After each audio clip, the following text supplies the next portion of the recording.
আওয়ামী লীগ আমলে সুপ্রিম কোর্টের ৯০% বিচারপতি বিচার কাজে অনাচার করেছে বলে মন্তব্য করেছেন আইন উপদেষ্টা ডক্টর আসিফ নজরুল। বলেন, ভবিষ্যতে যোগ্য ও মেধার ভিত্তিতে বিচারপতি নিয়োগের লক্ষ্যে নতুন আইন করা হচ্ছে। গত বছর উচ্চ আদালত মানবাধিকার লঙ্ঘন করেছে বলেও অভিযোগ উপদেষ্টার। শনিবার বিকেলে রাজধানীতে এক মত বিনিময় সভায় তিনি এসব কথা বলেন। গণবিজ্ঞপ্তি জারি করে দরখাস্ত আহ্বান ও স্বতন্ত্র কাউন্সিলের মাধ্যমে যাচাই করে উচ্চ আদালতে বিচারপতি নিয়োগ দেওয়ার উদ্যোগ নিয়েছেন প্রধান বিচারপতি সৈয়দ রেফাত আহমেদ। এরই মধ্যে প্রস্তাবিত অধ্যাদেশের খসড়া আইন মন্ত্রণালয়ে পাঠানো হয়েছে। সেই খসড়া প্রস্তাব নিয়ে শনিবার মতবিনিময় করে আইন মন্ত্রণালয়। সভায় খসড়া প্রস্তাব নিয়ে মতামত তুলে ধরা হয়। এটি একটি উল্লেখযোগ্য আইন হতে যাচ্ছে বলে মন্তব্য করেন বক্তারা। খসড়ায় কিছু পরিবর্তন পরিমার্জনের প্রস্তাবও দেন তারা। বিচারপতি হিসেবে আবেদন করবেন, আমি এটার বিরোধিতা করি। এটা কেউ করবেন না যারা ভালো আইনজীবী, এরা ব্যক্তিত্ব যাদের আছে। 10 বছরের প্র্যাকটিস হলেই হবে। অনেকের 10 বছর নাম লেখানো আছে, মামলা একটাও করে নাই। এইবার এই কিছুদিন আগে কিছু অ্যাপয়েন্টমেন্ট হয়েছে হাইকোর্টে। এটা আমি বুঝি নাই যে কি ভিত্তিতে এদের কোয়ালিফিকেশন অ্যাসেসমেন্ট করা হয়েছে, আমি ঠিক বুঝি নাই। গত 15 বছর উচ্চ আদালতে বিচারের নামে মানুষের অধিকার হরণ করা হয়েছে বলে অভিযোগ করেন আইন উপদেষ্টা। বলেন, ভবিষ্যতে সৎ, যোগ্য ও মেধার ভিত্তিতে বিচারক নিয়োগ দেওয়াই মূল লক্ষ্য। হাইকোর্টে যারা এক্সিস্টিং জাজ ছিল তারা প্রচণ্ডভাবে একটা দলের প্রতি অনুগত ছিল। তারা অনেক অনাচার করেছেন, তাদের অনেকে 90% ক্ষেত্রে কমপ্লেন ছিল। বারবার বলা হচ্ছিল কিছু জাজ নিয়োগ করা প্রয়োজন। আমরা আইনের জন্য অপেক্ষা করতে পারছিলাম না। জুডিশিয়াল কু হওয়ার পর্যন্ত আশঙ্কা ছিল, দ্রুত করতে বলা হয়েছে। তো এই জন্য অ্যাপয়েন্টমেন্ট দেওয়া হয়েছে। ভুল থাকতে পারে। বিচারপতি নিয়োগে রাষ্ট্রপতি অনুরোধের বিধান বাদ দিয়ে কাউন্সিলকে ক্ষমতা দেওয়ার প্রস্তাব করেছে সুপ্রিম কোর্ট। বাংলাদেশের সুপ্রিম কোর্টের বিচারকগণ বিচার কার্য পালনের ক্ষেত্রে স্বাধীন থাকিবেন মর্মে ঘোষণা করা হয়েছে। বন ইবনে কামাল, ইন্ডিপেন্ডেন্ট নিউজ, ঢাকা। রোহিঙ্গা প্রত্যাবাসনে মিয়ানমারকে আবারও চিঠি দেওয়া হবে বলে জানান পররাষ্ট্র উপদেষ্টা তৌহিদ হাসান। তিনি হুঁশিয়ারি দেন, বাংলাদেশকে অস্থিতিশীল করতে চাইলে তাদেরও শান্তি হবে না। শনিবার বিকেলে রাজধানীতে জাতীয় সংলাপে তিনি এ মন্তব্য করেন। সভায় বিএনপি নেতা আমির খসরু বলেন, মিয়ানমার সীমান্ত আরাকান আর্মির দখলে যাওয়া বাংলাদেশের জন্য অশনি সংকেত। বাংলাদেশের সীমান্ত ঘেঁষা মিয়ানমারের রাখাইন রাজ্য এখন বিদ্রোহী গোষ্ঠী আরাকান আর্মির দখলে। এই উত্তেজনার মধ্যে গত 2 মাসে আরও 80,000 রোহিঙ্গা বাংলাদেশে অনুপ্রবেশ করেছে। এ নিয়ে উদ্বিগ্ন বাংলাদেশ। 7 বছর আগে অনুপ্রবেশ করে 10 লাখ রোহিঙ্গা। নানা চেষ্টার পরেও তাদের মিয়ানমারে ফেরত পাঠানো যায়নি। কৃষিবিদ ইনস্টিটিউটে জাতীয় সংলাপে উঠে আসে এ প্রসঙ্গ। এ নিয়ে পররাষ্ট্র উপদেষ্টা বলেন, রোহিঙ্গা প্রত্যাবাসন না করে বাংলাদেশকে অশান্ত রাখতে চাইলে কারো শান্তি থাকবে না। আরাকান আর্মির সময়ও রোহিঙ্গারা বিতাড়িত হচ্ছে এখনো। সেখানে তো ওই মিয়ানমার রাষ্ট্রের কোনো কর্তৃত্ব নাই। কাজেই আমি আশা করছি না যে আগামী 2 মাস 6 মাসের মধ্যে আমি কাউকে ফেরত পাঠাতে পারবো। কিন্তু শান্তি প্রতিষ্ঠিত হলে তাদেরকে অবশ্যই ফেরতের ব্যবস্থা করতে হবে, না হলে কিন্তু তোমাদের শান্তিও থাকবে না। এটা আমি তাদেরকে স্পষ্ট করে বলেছি। সভায় বিএনপির স্থায়ী কমিটির সদস্য আমির খসরু মাহমুদ চৌধুরী বলেন, পাহাড়ি এলাকা অ্যাটম বোমায় পরিণত হয়েছে, যা নিরাপত্তার জন্য হুমকি। আমরা হিল ট্রেক্সকে খুব ছোটখাটোভাবে দেখতে পাচ্ছি যে কি ওখানে শান্তি বাহিনী, but hill tracts is a ticking time bomb for Bangladesh. আমাদেরকে মিয়ানমার ওই অঞ্চলের চট্টগ্রাম হিল ট্রেক্স নিয়ে ওই অঞ্চলকে নিয়ে আমাদেরকে নতুন করে ভাবতে হবে, আমাদের পলিসি রিভিউ করতে হবে। আলোচকরা আরও বলেন, বাংলাদেশের জন্য ন্যাশনাল এস্টেট খুবই গুরুত্বপূর্ণ। তাই ভারত, চীন ও আমেরিকার সঙ্গে ভালো সম্পর্ক রাখা প্রয়োজন। ইন্ডিয়ান ফরেন সেক্রেটারি আমাদের নলেজেই দেখা করতে গেছেন, এটা কোনো গোপনীয় বিষয় ছিল না। জাহিদুল ইসলাম, ইন্ডিপেন্ডেন্ট নিউজ, ঢাকা। সংস্কারের নামে দিনের পর দিন অনির্বাচিত সরকারের দেশ চালানো উচিত না বলে মন্তব্য করেছেন বিএনপি মহাসচিব মির্জা ফখরুল ইসলাম আলমগীর। শনিবার সকালে জাতীয় প্রেস ক্লাবে আয়োজিত জাতীয় গণতান্ত্রিক পার্টি জাগপার আলোচনা সভায় তিনি এই মন্তব্য করেন। স্বাধীনতা, সার্বভৌমত্ব রক্ষা ও ২৪-এর ছাত্র জনতার অভ্যুত্থানের চেতনায় সবাইকে ঐক্যবদ্ধ করা শীর্ষক আলোচনা সভা। জাতীয় প্রেস ক্লাবে জাতীয় গণতান্ত্রিক পার্টি আয়োজিত আলোচনা সভায় যোগ দেন বিএনপি মহাসচিব মির্জা ফখরুল ইসলাম আলমগীর। বিএনপি মহাসচিব বলেন, ক্ষমতায় যাওয়ার জন্য বিএনপি দ্রুত নির্বাচন চায়, এ ধারণা ভুল। নির্বাচন দিলে দেশে অস্থিরতা ও সংকট কেটে যাবে বলেও মন্তব্য করেন বিএনপি মহাসচিব। আমরা সংস্কার চাই, আমরা সংস্কার সবচেয়ে বেশি চাই। একই সঙ্গে আমরা এটাও চাই যে দীর্ঘকাল অনির্বাচিত সরকারের হাতে ক্ষমতা থাকা উচিত নয়। ভোটার হওয়ার বয়স ১৭ বছর করা প্রসঙ্গে প্রধান উপদেষ্টার বক্তব্যের সঙ্গে একমত নন বিএনপি মহাসচিব। তিনি বলেন, এটি করা হলে নির্বাচন আয়োজনে আরও দেরি হবে। নতুন একটি প্রস্তাব দিয়েছেন, সে প্রস্তাব দিয়েছে 17 বছর হবে আপনার ভোটার তালিকা হওয়ার জন্য আপনার ন্যূনতম বয়স। এখন তাহলে কি করতে হবে? আবার নতুন করে আপনার ভোটার তালিকা তৈরি করতে হবে। এটা করতে গিয়ে তাহলে আরো সময় যাবে। মানুষের একটা ধারণা তৈরি হচ্ছে, আমার না কিন্তু ধারণা তৈরি হচ্ছে যে এই সরকার ইচ্ছাকৃতভাবে নির্বাচন প্রক্রিয়াকে বিলম্বিত করছে। উপদেষ্টারা জনজীবনে স্বস্তি আনার উদ্যোগ নিচ্ছেন না অভিযোগ করে মির্জা ফখরুল বলেন, তারা রাজনীতিতে জড়িয়ে পড়ছেন, রাজনৈতিক দলগুলোকে নিয়ে বিরূপ মন্তব্য করছেন। এমনকি রাজনৈতিক দলগুলোর প্রতি পর্যন্ত। Jahanara Parvin, independent news, Dhaka. বিগত আওয়ামী লীগ সরকারের গুরুত্বপূর্ণ নথি চাওয়ার পরে পরিকল্পিতভাবে সচিবালয়ে আগুন দেওয়া হয়েছে বলে অভিযোগ বিএনপি নেতা রুহুল কবির রিজভীর, যেখানে শেখ হাসিনার মুখ্য সচিবের অর্থ পাচারের নথি ছিল বলেও দাবি তার। শনিবার সকালে রংপুরের মিঠাপুকুরে আগুন নেভাতে গিয়ে সচিবালয়ের সামনে ট্রাক চেপায় নিহত ফায়ার ফাইটার নয়নের স্বজনদের সাথে দেখা করে এসব কথা বলেন তিনি।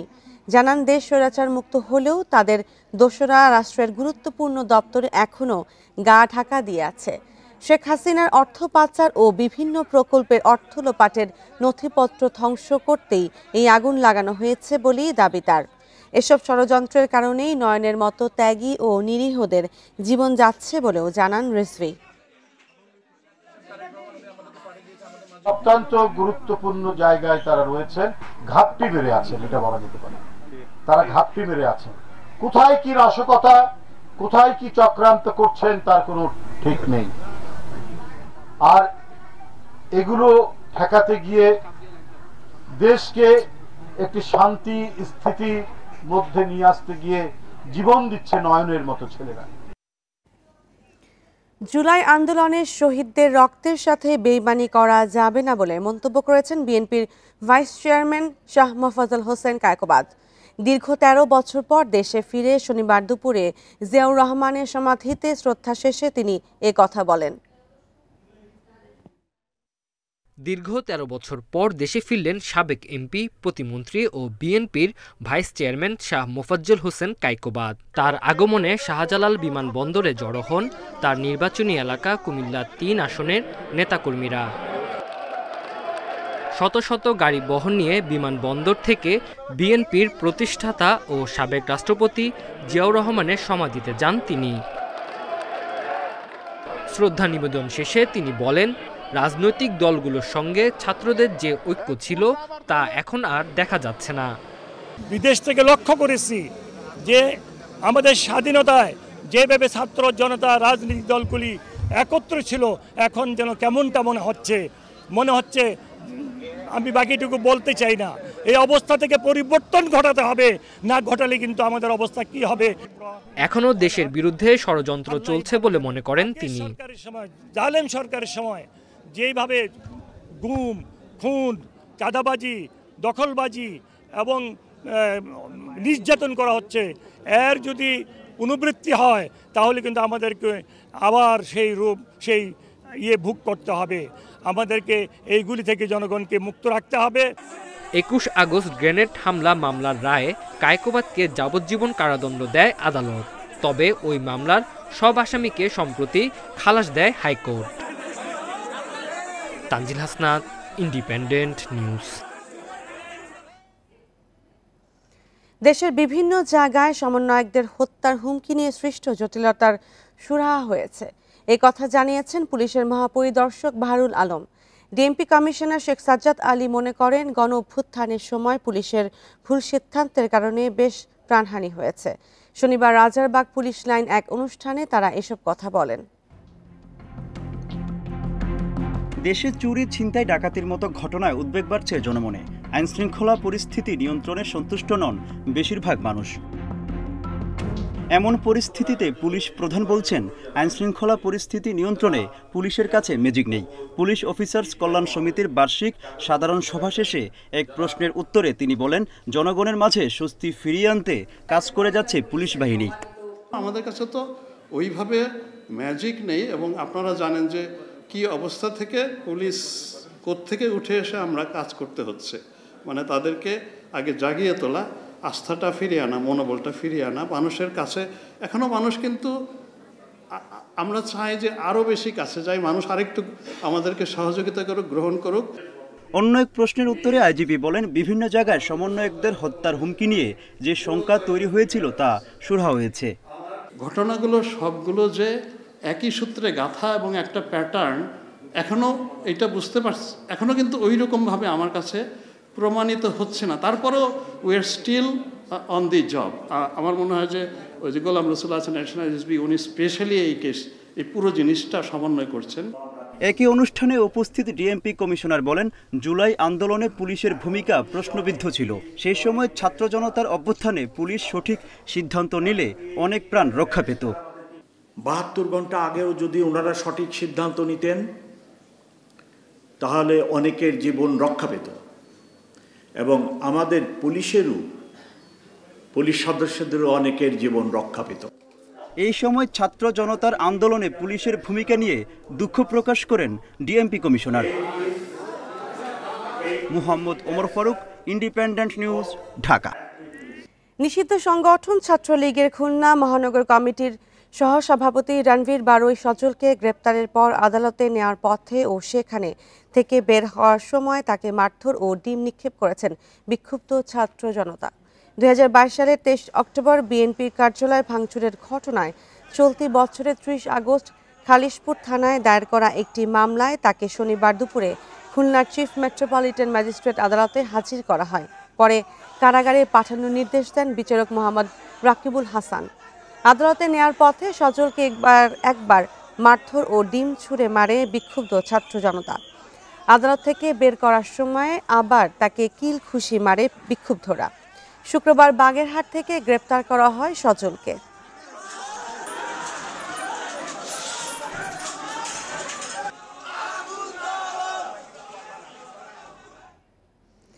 এখনও ধরাছোঁয়ার বাইরে ময়মনসিংহের নান্দাইলের কিশোরী পাপিয়া ধর্ষণ ও হত্যা মামলার প্রধান আসামি মোহাম্মদ হোসাইন। পরিবারের অভিযোগ, অপহরণের পরপরই থানার অভিযোগ করা হলেও পাওয়া যায়নি পুলিশের সহযোগিতা। তবে পুলিশ বলছে, আসামি গ্রেপ্তারের জন্য তৎপরতা অব্যাহত আছে। 1 জুন অপহরণ করা হয় নান্দাইলের নারায়ণপুর গ্রামের পাপিয়া আক্তারকে। অভিযোগ, পাশের কচুরি গ্রামের মোহাম্মদ হোসাইন ও তার সহযোগীদের বিরুদ্ধে। 3 মাস নারায়ণগঞ্জে আটকে রেখে নির্যাতনের পর 6 সেপ্টেম্বর বাড়ির পাশে আহত অবস্থায় ফেলে রেখে যাওয়া হয় পাপিয়াকে। ময়মনসিংহ ও ঢাকায় কয়েক মাস চিকিৎসা শেষে নিজ বাড়িতে 16 ডিসেম্বর পাপিয়ার মৃত্যু হয়। পরিবার বলছে, অপহরণের পর থেকে পুলিশের কাছে সহযোগিতা চেয়েও পাওয়া যায়নি। আমি আইনে আসতে গেছি, যেমন থানায় গন্ডগোল, আইন নিছে না। নানা 2 মাস আগে তারা দর্শন করে নির্যাতন করিয়া বিভিন্ন জায়গায় তারা আঘাত করিয়া তারা রাস্তায় ফেলায় হয়ে যায়। পুলিশের ভূমিকার সমালোচনা করছেন এলাকাবাসী সহ বিভিন্ন সংগঠন। অভিযুক্ত মোহাম্মদ হোসাইন সহ সবাইকে গ্রেপ্তারের দাবিতে চলছে আন্দোলন। এই অমানুষিক নির্যাতনের কারণে তার একটা চক্ষু নষ্ট হয়ে গেছে, আর তার গায়ে অনেক জখম আছে। বান্ধবী পাপিয়ারে যারা মারছে তাদের বিচার চাই, সে যেন আর এরকম না করতে পারে।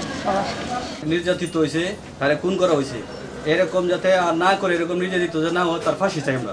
এদিকে ঘটনার পর থেকেই পলাতক অভিযুক্ত মোহাম্মদ হোসাইন সহ তার সহযোগীরা।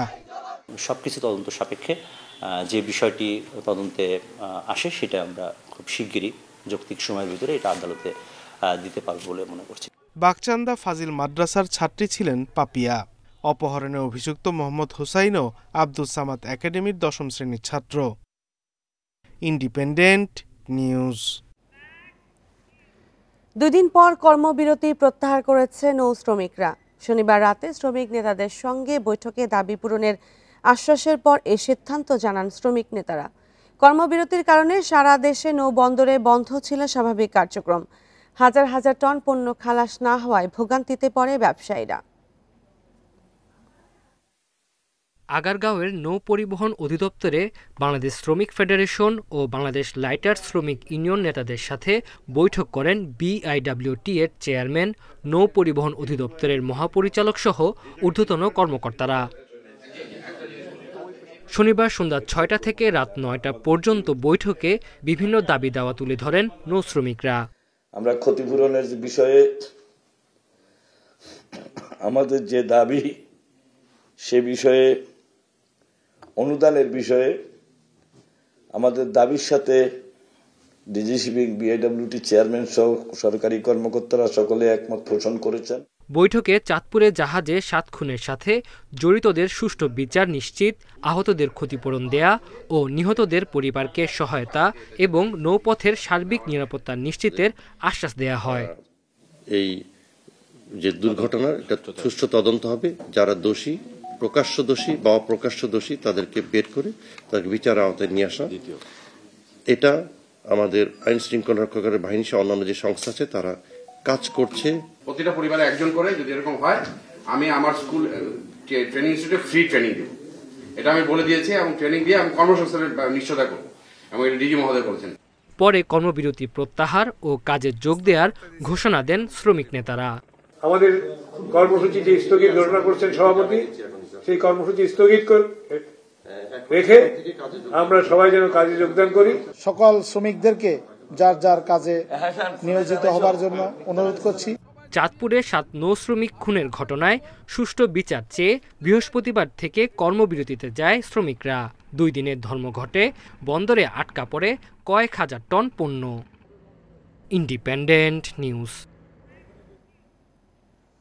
কর্মবিরতি প্রত্যাহারের পর কাজে ফিরেছেন নৌযান শ্রমিকেরা। এ নিয়ে আরো জানাতে সিরাজগঞ্জ থেকে যুক্ত হচ্ছেন সহকর্মী দিলীপ কুমার গৌড়। দিলীপ, নৌযান শ্রমিকরা তো কাজে ফেরার ঘোষণা দিয়েছেন, সেক্ষেত্রে কি নৌপথে পণ্য পরিবহন স্বাভাবিক হয়েছে কিনা? আপনারা জানেন যে গত বৃহস্পতিবার রাত থেকেই সারা দেশে কর্মবিরতি শুরু করেছিল নৌযান শ্রমিকরা। সিরাজগঞ্জের যে অন্যতম নৌবন্দর বাঘাবাড়ি নৌঘাটেও কিন্তু এই নৌযান শ্রমিকরা ধর্মঘট পালন করেছে, যে কারণে কিন্তু গত 2 দিন সিরাজগঞ্জের বাঘাবাড়ির এই নৌবন্দর ছিল স্থবির। কোনো পণ্য জাহাজ থেকে নামানো হয়নি, কোনো পণ্য তোলাও হয়নি। তবে শনিবার রাত থেকে যে এই কর্মবিরতি প্রত্যাহার করার পরে আমাদেরকে এই বাঘাবাড়ি নৌবন্দরের যিনি শ্রমিক নেতা, বাংলাদেশ নৌযান ফেডারেশনের সহসভাপতি কেন্দ্র কমিটির আব্দুল ওহাব মাস্টার জানিয়েছেন যে তারা যে কর্মবিরতি দিয়েছিল সে কর্মবিরতি স্থগিত করেছে, যে কারণে তারা কর্মে ফিরেছে। এবং আপনারা জানেন যে বাঘাবাড়ি নৌবন্দরটি 2য় শ্রেণী হওয়ার কারণে এখানে নাব্যতা সংকট রয়েছে, যে কারণে কাজিরহাটে এবং পেঁচা খোলাতে বেশ 50টির মতো জাহাজ ছিল, ঠিক ছিল। সেই জাহাজগুলো কিন্তু ভোর থেকেই এই বাঘাবাড়ি নৌঘাটের উদ্দেশ্যে রওনা হয়েছে এবং বাঘাবাড়ি নৌঘাটের যে পণ্যবাহী জাহাজগুলো রয়েছে, বিশেষ করে সার এবং কয়লা, সেই জাহাজগুলো কিন্তু এই খালাস শুরু হবে এবং লেবার হ্যান্ডলিং যারা আছেন তারা জানিয়েছেন 9টার পর থেকে কিন্তু পণ্য খালাস শুরু হবে এবং বাঘাবাড়ি নৌবন্দর আগের মতনই সচল হবে। জি, সিরাজগঞ্জ থেকে যুক্ত হয়েছিলেন সহকর্মী দিলীপ কুমার গৌড়। লাইটার জাহাজের শ্রমিকদের 2 দিনের ধর্মঘটে লোকসানের মুখে চট্টগ্রাম বন্দর দিয়ে পণ্য নিয়ে আসা আমদানিকারকরা। বিভিন্ন পণ্য আটকা থাকায় প্রায় 15 কোটি টাকার সমপরিমাণ বৈদেশিক মুদ্রা জরিমানা গুনতে হবে বলে দাবি তাদের। বন্দর ব্যবহারকারীরা বলছেন, এ ধরনের সমস্যা সমাধানে আগে থেকে নীতি নির্ধারকদের ব্যবস্থা নেওয়া জরুরি। শ্রমিক ধর্মঘটে চট্টগ্রাম বন্দরের বহির্নোঙরে 30টি মাদার ভেসেলের পণ্য খালাস বন্ধ থাকে 2 দিন। এসব জাহাজে ছিল রমজান উপলক্ষে আনা বিভিন্ন ধরনের ডাল, গম, সয়াবিন বীজ। এছাড়া ছিল সার, কয়লা, সিমেন্টের কাঁচামাল সহ বিভিন্ন পণ্য। মাদার ভেসেলগুলো অলস বসে থাকলেও প্রতিটির জন্য দৈনিক $10,000 থেকে $20,000 পর্যন্ত বিলম্ব ফি গুনতে হয় আমদানিকারকদের। হুট করে এমন ধর্মঘটে বড় ধরনের ক্ষতিতে তারা। এইগুলির মধ্যে প্রায় ধরেন 16-17 লাখ টন মাল হবে এখনো। ক্লিংকার, গম, কয়লা, ভুট্টা, বিভিন্ন খাদ্য সামগ্রী সহ আছে এর মধ্যে। তারপর ভাড়া মনে করেন পার ডে 25 থেকে 30,000 ডলার, তাহলে হইলে প্রতিদিন 10 লাখ ডলার মতো আসবে। এই সেক্টরে ঘন ঘন ধর্মঘট ডাকাটা এই সেক্টরের জন্য অত্যন্ত নেতিবাচক এবং এটা সম্পূর্ণরূপে অনাকাঙ্ক্ষিত এবং অনভিপ্রেত। আমরা যে কাজ করি এই কাজটার সাথে আন্তর্জাতিক বাণিজ্যের সাথে দেশের যে ভাবমূর্তি সেটা সরাসরি জড়িত। এদিকে এমন সমস্যায় ভোগান্তিতে পড়লেও করণীয় ঠিক করতে বন্দর কর্তৃপক্ষও আছে নানা সংকটে। অর্ধশতাধিক অংশীজনকে নিয়ে কাজ করতে হয় বলে ভিন্ন ভিন্ন পক্ষের ধর্মঘট, কর্মবিরতি বা অন্য কোনো কর্মসূচিতে বড় ধরনের চ্যালেঞ্জের মুখে পড়ে তারাও। স্টেক হোল্ডারদেরকে আন্তরিক হলে এবং সবাই যদি এই বিষয়টা বিবেচনা করে যে আমাদের অর্থনীতির স্বার্থে, দেশের প্রবৃদ্ধির স্বার্থে আমাদের 24/7 কাজ করা উচিত, তাহলে এই সমস্যার সমাধান হবে। দেশের আমদানি রপ্তানি বাণিজ্যের 92% হয়ে থাকে চট্টগ্রাম বন্দর দিয়ে। অনুপম শীল, ইন্ডিপেন্ডেন্ট নিউজ, চট্টগ্রাম। ঢাকা মাওয়া এক্সপ্রেসওয়ে ধলেশ্বরী টোল প্লাজায় বাসের ধাক্কায় 6 জন নিহতের ঘটনায় বাস চালক মোহাম্মদ নুরুদ্দিন সহ 2 জনকে গ্রেপ্তার করেছে র্যাব। শুক্রবার মধ্যরাতে নারায়ণগঞ্জের সিদ্ধিরগঞ্জ থেকে তাদের গ্রেপ্তার করা হয়। নুরুদ্দিন প্রাথমিক জিজ্ঞাসাবাদে বাসটির নিয়ন্ত্রণ হারানোর কথা বলেছেন বলে জানিয়েছে র্যাব। গাড়িটি থামাতে চাইলে ব্রেক কাজ করেনি বলে দাবি তার। র্যাব আরও জানিয়েছে নুরুদ্দিনের ড্রাইভিং লাইসেন্সের মেয়াদ 2022 সালে শেষ হলেও তা আর নবায়ন করা হয়নি। শুক্রবার সকাল 11টার দিকে ঢাকা মাওয়া এক্সপ্রেসওয়ে ধলেশ্বরী টোল প্লাজায় দাঁড়িয়ে থাকা একটি প্রাইভেট কারকে পেছন থেকে প্রচণ্ড গতিতে ধাক্কা দেয় ব্যাপারী পরিবহনের বাসটি। এ সময় ক্ষতিগ্রস্ত হয় একটি মাইক্রোবাস এবং একটি মোটরসাইকেলও। এতে নিহত হন 6 জন।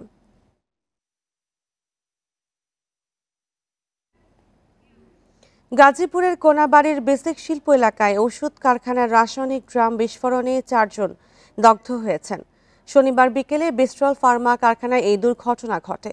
ফায়ার সার্ভিস জানিয়েছেন, ব্রিস্টল ফার্মার ওই 4 শ্রমিক নামাজ পড়তে কারখানার পাশেই অজু করতে যান।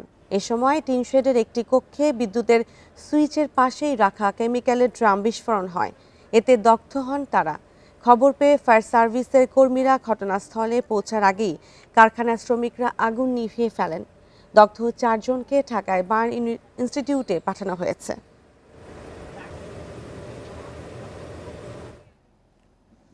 গবাদি পশু থেকে মানুষে সংক্রমিত হয় এমন রোগ প্রতিরোধে 73 কোটি টাকার প্রকল্প নেয় প্রাণী সম্পদ অধিদপ্তর। জুনে সাভারে ভবন নির্মাণের কাজ শেষ হয়েছে। এরপর থেকে ফাঁকা পড়ে আছে সেটি। জনবল নিয়োগ দেওয়া হয়নি। প্রকল্পের গাড়ি ব্যবহার করত পরিকল্পনা ও প্রাণী সম্পদ মন্ত্রণালয়। এরপরও প্রকল্পের দ্বিতীয় পর্যায়ের সম্প্রসারণ শুরু হয়েছে। প্রাণী থেকে মানুষে বা মানুষ থেকে প্রাণীদেহে ছড়ানোর রোগকে বলা হয় জুনোটিক রোগ, যেমন যক্ষ্মা, জলাতঙ্ক ও অ্যানথ্রাক্স। জুনোটিক রোগ প্রতিরোধে 2019 সালে 73 কোটি টাকার প্রকল্প নেয় প্রাণী সম্পদ অধিদপ্তর। এর মধ্যে পরীক্ষাগার নির্মাণ ও যন্ত্রপাতি কেনায় খরচ করা হয়েছে 32 কোটি টাকা। কিন্তু সাভারে ভবন নির্মাণের 6 মাস পরও পরীক্ষাগার চালু হয়নি। 17 কোটি টাকার যন্ত্রপাতি এখনও প্যাকেটবন্দি। অধিদপ্তরের অভিযোগ, যন্ত্রপাতি কিনতেও বড় দুর্নীতি হয়েছে। ইউরোপ, আমেরিকা বা জাপান থেকে যন্ত্র কেনার কথা থাকলেও আনা হয়েছে চীন থেকে। অনেকগুলোতে নকল সিল লাগিয়ে সরবরাহ করার প্রমাণও পাওয়া গেছে। চালুর আগেই রিয়েজেন্ট কেনায় তার মেয়াদ শেষ হয়ে গেছে। আমাদের আগের পিটি মহোদয় উদ্বোধনের বিষয়ে মন্ত্রী মহাশয় কথা বলছিল। উনি একটা উদ্বোধনের একটা সম্ভাব্য একটা তারিখ দিয়ে দিয়েছিল। সেই তারিখের ভিত্তিতে কিছু মালামাল প্রদর্শন করা ছিল, কিন্তু কাজ করছে হলো সম্ভবত ওনার এপিএস ছিল, জুয়েল মানে কাজবান এন্টারপ্রাইজ নাম। আমরা কিনেছি, ল্যাবের যারা আছে তারা দেখবে। কিছু মেয়াদ যেতেও পারে, নাও পারে। অন্য একটা গাড়ি আমাদের আগের পিডি নিয়ে আসছিল, মেরামত করে সেটা উনি ব্যবহার করতো, উনি চালাইতো, অফিসিয়ালি চালাইতো। আর 2টা গাড়ি আমাদের প্ল্যানিং কমিশনে একটা চলতো, মিনিস্ট্রিতে একটা চলতো। সাবেক প্রকল্প পরিচালকের দাবি, টিস্যু কালচার ও মলিকুলার ডায়াগনোসিসের পরীক্ষাগার স্থাপন করা হয়েছে। কাজ শুরু না হয় দায় দিলেন বর্তমান পরিচালককে। অভিযোগকারী আছে মন্ত্রীর ফুফাতো ভাই, তদন্তকারী কর্মকর্তাকে হচ্ছে মন্ত্রী আছে স্বাস্থ্য বোন, যেটা বলা হয় আর কি। এফএম এন্টারপ্রাইজের মালিক ইয়াসির আরাফাত, ভাইজির নাম হচ্ছে শাহিনা ফেরদৌসি। তবে দুর্নীতি বিশেষজ্ঞরা বলছেন এই প্রকল্পে আগের সরকারের স্বার্থ জড়িত, এইসব আরও খতিয়ে দেখা উচিত। অধিদপ্তরের নিজস্ব অনুসন্ধানে যেহেতু প্রতীয়মান হয়েছে বা প্রতিবেদনে উল্লেখ করা হয়েছে, এখন অন্তর্বর্তীকালীন সরকারের মেয়াদে বিশেষ করে এরকম চট করে বরাদ্দ দিয়ে এই প্রকল্প চলমান রাখার কোনো যুক্তি আমরা দেখি না। এরই মধ্যে প্রকল্পের উপপরিচালককে পদোন্নতি দিয়ে পরিচালক করা হয়েছে। Arafatur Rahman, independent news, Dhaka. গত কয়েকদিনের চেয়ে কমেছে শীতের প্রকোপ। পঞ্চগড়ে ভোর 6টায় তাপমাত্রা রেকর্ড করা হয় 13.7 ডিগ্রি সেলসিয়াস। শীত পরিস্থিতি নিয়ে জানাতে পঞ্চগড় থেকে যুক্ত হচ্ছেন সহকর্মী শফিকুল আলম। শফিকুল আলম, পঞ্চগড়ের শীতের প্রকোপটা কিছুটা কমেছে, জনজীবনের স্বাভাবিক অবস্থা ফিরেছে কিনা? জি, শীতের জেলা পঞ্চগড়ে তেঁতুলিয়া আবহাওয়া অফিসের তথ্য যদি আমি বলি, তাহলে গত 24 ডিসেম্বর থেকে টানা 5 দিন কিন্তু মৃদু পর্যায়ের শৈত্যপ্রবাহ ছিল। সর্বনিম্ন তাপমাত্রা রেকর্ড করা হয়েছিল 9 থেকে 10-এর মধ্যে। আমরা দেখছি যে 5 দিন সর্বনিম্ন তাপমাত্রা 9 থেকে 10-এর মধ্যে ওঠানামা করার পরেও গত রাতে কিন্তু গড় তাপমাত্রা কিছুটা বেড়েছে। সকাল 6টা সর্বনিম্ন তাপমাত্রা রেকর্ড করা হয়েছে প্রাথমিকভাবে, যেটা আমরা বলে থাকি যে 13.7 ডিগ্রি সেলসিয়াস। আসলে আবহাওয়া অফিস বলছে যে সর্বনিম্ন তাপমাত্রা 8 থেকে 10-এর মধ্যে থাকলেই মৃদু শৈত্যপ্রবাহ বয়ে চলে এবং 10-এর উপরে উঠলেই আর শৈত্যপ্রবাহ সেই পর্যায়টা থাকে না। সেই হিসেবে কিন্তু আজকে আমরা দেখছি গত রাতের গড় তাপমাত্রা কিছুটা বেড়েছে। আর আমরা প্রতিদিন আসলে দেখছি যে সকাল 8টা নাগাদ কিন্তু সূর্যের দেখা মেলে এবং দিনভর ঝলমলে রোদ থাকে। রোদের মধ্যে মানুষের মধ্যে কিছুটা স্বস্তি আমরা দেখতে পাই। তবে প্রতিদিনের মতো বিকেলেই কিন্তু ঘন কুয়াশা শুরু হয়ে যায় এবং পাশাপাশি হিমশীতল বাতাস। মূলত এই বাতাসের কারণেই কিন্তু কনকনে ঠান্ডা শুরু হয়। আমি আসলে এখন 7:30 বেজে গেছে, কিন্তু এখন পর্যন্ত কিন্তু আমরা আজকে সূর্যের মুখ দেখতে পাইনি। আকাশে হালকা কুয়াশা রয়েছে, কুয়াশার সাথে বাতাস রয়েছে।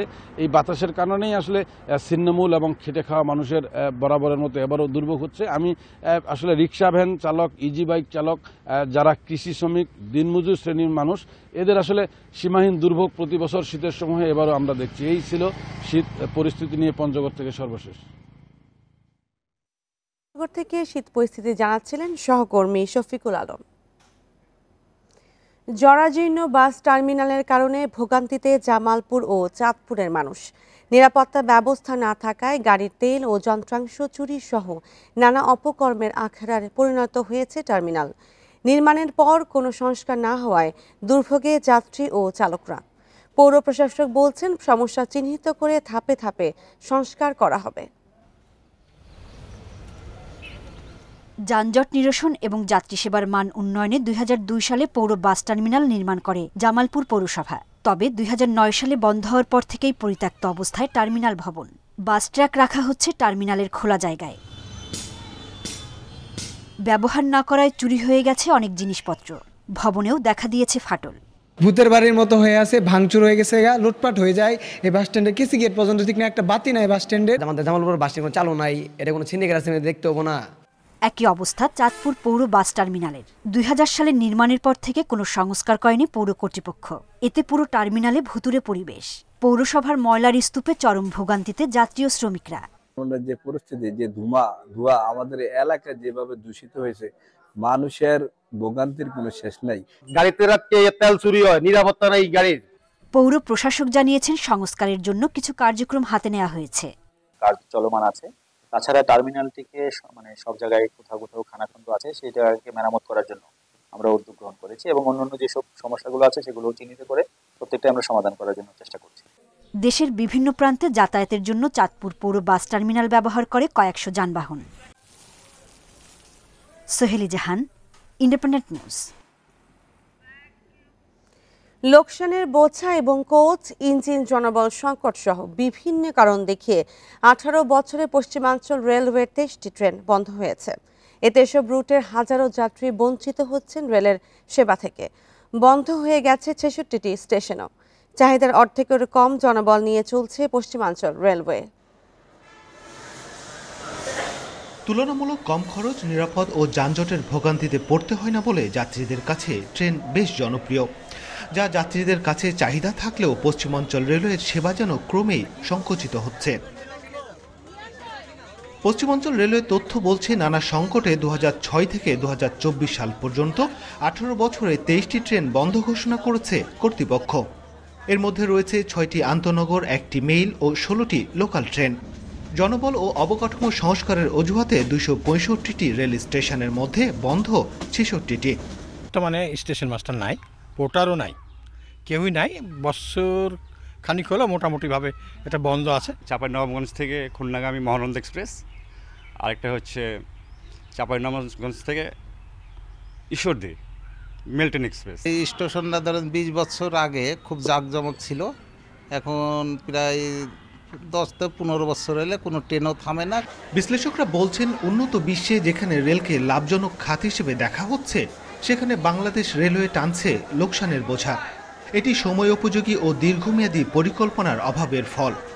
লোকাল ট্রেনগুলো তো আমি যতটুকু জানি লোকজন চড়তেই পছন্দ করে, যেহেতু তাদের খরচও কম লাগছে এবং যদি যানজট বা চিন্তা করে তার থেকেও কম সময় পৌঁছায় যাচ্ছে। তো সেক্ষেত্রে আমার মনে হয় যে ওনাদের একটু এই ব্যাপারে নিজেদের মধ্যে একটু চিন্তাভাবনা করে এবং আলাপ আলোচনা করে যতটুকু টেকনিক্যাল পার্সন দরকার তারা যে নিয়ে বসেন। পশ্চিমাঞ্চল রেলের মহাব্যবস্থাপক বলছেন, সেবার মান বাড়াতে সবকিছু নতুন করে শুরু করতে কাজ করছেন তারা। একটা নতুন ট্রেন পরিচালনা করতে গেলে আমার লাগবে প্রয়োজনীয় সংখ্যক কোচ, লোকোমোটিভ এবং সেই সাথে জনবল, আর স্টেশনগুলো চালু করতে হবে।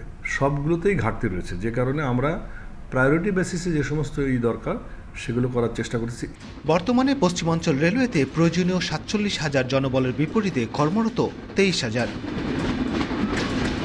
Mustafizur Rahman, independent news, Rajshahi.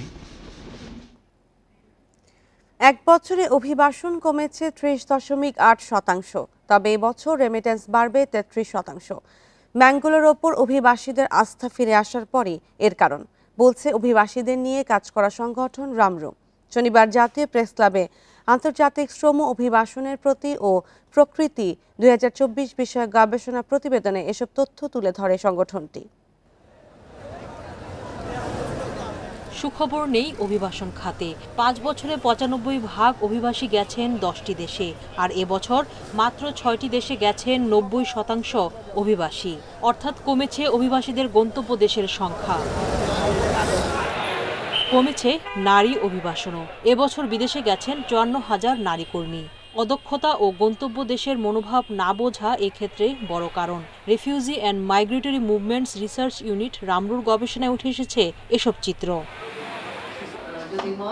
গবেষণা বলছে, সার্বিকভাবে অভিবাসন কমলেও জুলাইয়ের পর বেড়েছে রেমিটেন্সের পরিমাণ। নভেম্বর পর্যন্ত আমাদের কাছে ডেটা আছে, এটা যেভাবে বেড়েছে বা তাতে দেখা যাচ্ছে গত বছরের তুলনায় এবারে রেমিটেন্স কিন্তু 26.4 বিলিয়ন ডলারে পরিণত হবে, যেটা গত বছরে 21.9 বিলিয়ন ছিল। রামরু বলছে, 4 বছরে রিক্রুটিং এজেন্সির সংখ্যা অস্বাভাবিকভাবে বেড়েছে। 2 বছরে লাইসেন্স পেয়েছে 800 নতুন এজেন্সি। গন্তব্য দেশের সংখ্যা কমা ও বাজার হারানোর পেছনে দায়ী অব্যবস্থাপনা ও দুর্নীতি। তবে সরকার চাইলে অভ্যন্তরীণ দুর্নীতি কমানো সম্ভব, বলছেন বিশেষজ্ঞরা। 2021 সালে যে অ্যাপ তৈরি হয়েছিল, যেই সব বিষয় থেকে তারা টাকা সংগ্রহ করেছে, আমি এখানে একটা ফিগার ড্র করার চেষ্টা করেছি। এই পরিমাণ টাকা প্রবাসী অ্যাপ, তারপরে হচ্ছে সরকারের আইসিটি এবং আরেকটি এনজিও, এটা কিন্তু অকারণে অভিবাসীদের কাছ থেকে নিয়েছে। ওয়েজ আর্নার্স কল্যাণ বোর্ডে প্রবাসীদের ইন্স্যুরেন্সের টাকা কমানোর প্রস্তাব দিয়েছে রামরু। সুলতানা জাহান মিতু, ইন্ডিপেন্ডেন্ট নিউজ, ঢাকা। সরকারি ক্রয় বিধিমালায় দুর্বলতায় এখনও আগে ঠিকাদার সিন্ডিকেটের কাজ পাওয়ার সুযোগ বেশি। সে সঙ্গে প্রতিযোগিতা কম থাকায় প্রকল্পে থাকছে অতিরিক্ত ব্যয়ের ঝুঁকিও। এই অবস্থায় সরকারি কেনাকাটার দরপত্রে 10% মার্জিনের বিধানের বাতিলের সিদ্ধান্ত হয়েছে দেশের স্বার্থে, যা দ্রুত কার্যকরের তাগিদ বিশ্লেষকদের। সরকারি উন্নয়ন প্রকল্প ও কেনাকাটায় বছরে খরচ হয় 2.5 লাখ কোটি টাকার বেশি। এজন্য 2011 সালে ইলেকট্রনিক গভর্নমেন্ট প্রকিউরমেন্ট বা ইজিপি চালু হয়, যেখানে প্রস্তাবিত ব্যয়ের 10% কম বা বেশি দরদাতা নিলামে স্বয়ংক্রিয়ভাবে বাতিল হয়। সেই সঙ্গে অভিজ্ঞতা না থাকায় কাজ পান না নতুন ঠিকাদাররা। এসব বিধানকে প্রতিযোগিতা বিরোধী মনে করে বিশ্ব ব্যাংক ও পর্যবেক্ষকরা। এমন অবস্থায় অর্থ পরিকল্পনা সহ 4 উপদেষ্টা, বিভিন্ন মন্ত্রণালয়ের সচিব, কর্মকর্তাদের সভা হয়েছে।